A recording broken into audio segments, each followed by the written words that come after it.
Hi guys, welcome back to the channel. అందరూ ఎలా ఉన్నారు? సో ఆల్మోస్ట్ 13 డేస్ అయితే అయిపోయింది. నేను ఒక్క వీడియో కూడా పెట్టలేకపోయాను. ఈ 13 డేస్ చాలా హెక్టిక్ డే అనమాట.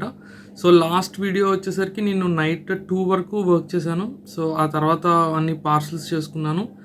తర్వాత నాకు వైజాగ్ వెళ్ళాల్సిన కొన్ని పనులు ఉన్నాయి, వాటి కోసం వెళ్ళాను. అండ్ వన్ ఫైన్ డే నా బైక్ దగ్గరికి వెళ్ళి బైక్ ఆన్ చేశాను, ఆన్ అవ్వలేదు. సో సెల్ఫ్ అవ్వలేదు, కిక్ అవ్వలేదు. తీరా చూస్తే అసలు పైన న్యూట్రల్లో ఉండేటప్పుడు గ్రీన్ లైట్ కూడా అసలు ఆన్ అవ్వలేదు. సో ఏంటబ్బా అని మొత్తం ఓపెన్ చేసి చూస్తే మొత్తం ఎలకలు కొరికేసాయి. వైరింగ్ అంతా ఎలకలంతా కొరికేసాయి.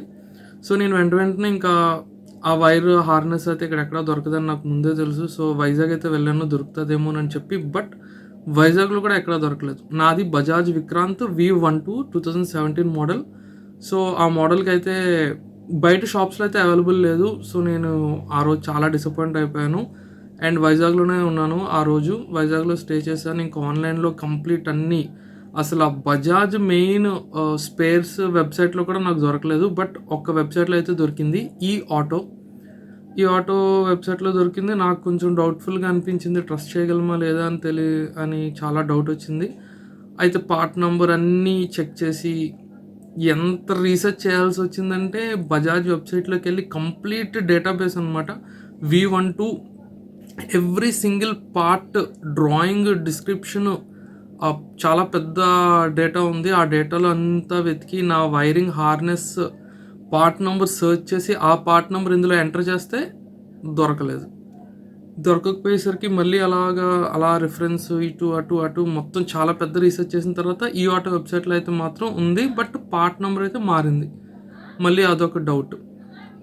సో పార్ట్ నెంబరు చిన్న చేంజ్ ఉంది, అది సరిపోతుందో లేదో మళ్ళీ నాకు డౌట్ వచ్చింది. బట్ ఇంకా వేరే ఆప్షన్ లేదు, ఇంకెక్కడ నాకు దొరకట్లేదు. సరే ట్రై చేద్దామని ఆర్డర్ అయితే పెట్టాను. 1800 రూపీస్, 1880 ఎంతో పడింది అనమాట. వెబ్సైట్ని ఎందుకో కొంచెం ట్రస్ట్ చేయొచ్చా లేదా అని అనిపించి నేను COD పెట్టుకున్నాను, క్యాష్ ఆన్ డెలివరీ. అది మా విలేజ్కి వస్తుందో లేదో చెక్ చేశాను. మా విలేజ్కి అయితే డెలివరీ ఉంది, ఫ్రీ డెలివరీ ఇచ్చారు. సో అది అరౌండ్ 8 డేస్ తర్వాత డెలివరీ అయిందనమాట. వచ్చిన తర్వాత మళ్ళీ నాకు వేరే వర్క్ పడింది. ఆ వర్క్ నెక్స్ట్ వీడియోలో మీకు చెప్తాను. ఆ వర్క్లో కొంచెం బిజీ అయ్యి ట్రావెలింగ్ అయింది, మళ్ళీ వైజాగ్కి వెళ్ళి రావాల్సి వచ్చింది. వచ్చిన వెంటనే ఇంకా నా బైక్ రిపేర్ అయితే స్టార్ట్ చేశాను. అండ్ కోఇన్సిడెన్స్ ఏంటంటే నేను ఇంజనీర్స్ డే రోజు నా బైక్ని నేను రిపేర్ చేసుకున్నాను. Of course I'm mechanical engineer. So నేను ఫ్రీక్వెంట్గా నా ఇంజనీరింగ్ స్కిల్స్ నేను అప్లై చేస్తూ ఉంటాను నా డే టు డే వర్క్లో. సో నేను కూడా చాలా బాగా అనిపించింది. యాక్చువల్లీ నాకు తెలియదు నేను ఇంజనీర్స్ డే అని. మా వైఫ్ రిమైండ్ చేసింది అనమాట, హ్యాపీ ఇంజనీర్స్ డే అని విష్ చేసింది.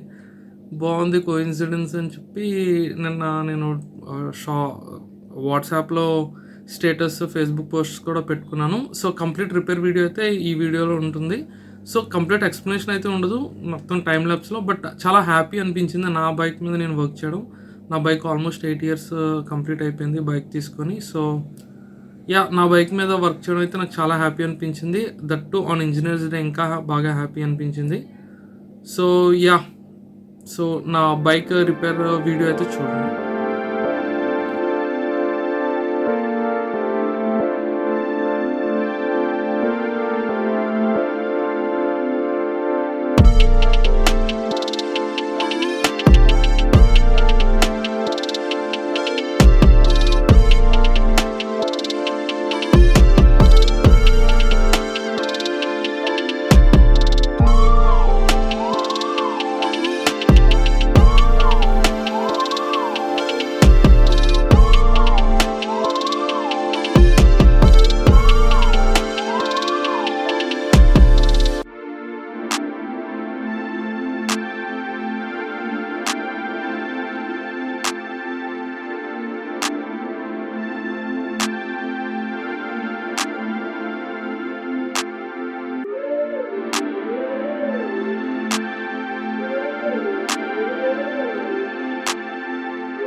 సో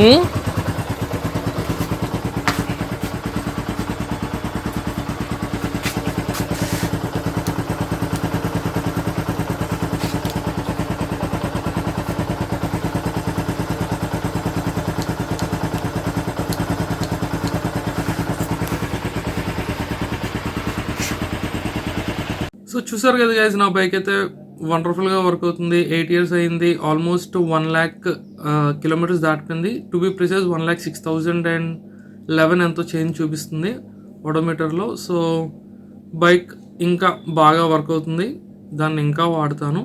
సో కొత్త బైక్ వచ్చినా కానీ ఈ బైక్ అయితే అసలు సేల్ చేసే ప్రసక్తే లేదు, ఎందుకంటే ఇది నా ఫస్ట్ బైక్. అది నా హార్డ్ ఎర్న్డ్ మనీ కొంత, అంటే 50% నా హార్డ్ ఎర్న్డ్ మనీయే, 50% మా మమ్మీ ఇచ్చారు. సో ఆ బైక్ అయితే నేను ఎప్పటికీ అమ్మను. మేబీ దాని సర్వీస్ అయిపోయినా అది షోకేస్ డిస్ప్లే లాగా ఉండిపోద్ది. మేబీ ఇన్ ఫ్యూచర్ దాన్ని బాగా రిస్టోర్ చేయాలి. సో దాన్ని క్లీన్ చేసే ఆల్మోస్ట్ 2-3 years అయిపోతుంది. సో దాన్ని రీస్టోర్ చేయాలనే ప్రాసెస్లో కూడా ఉన్నాను. మేబీ ఇన్ కపుల్ ఆఫ్ మంత్స్లో అప్డేట్ అయితే వస్తుంది. So that's it for the video guys. Next video interesting ఉండిపోతుంది, చూడండి. బాయ్.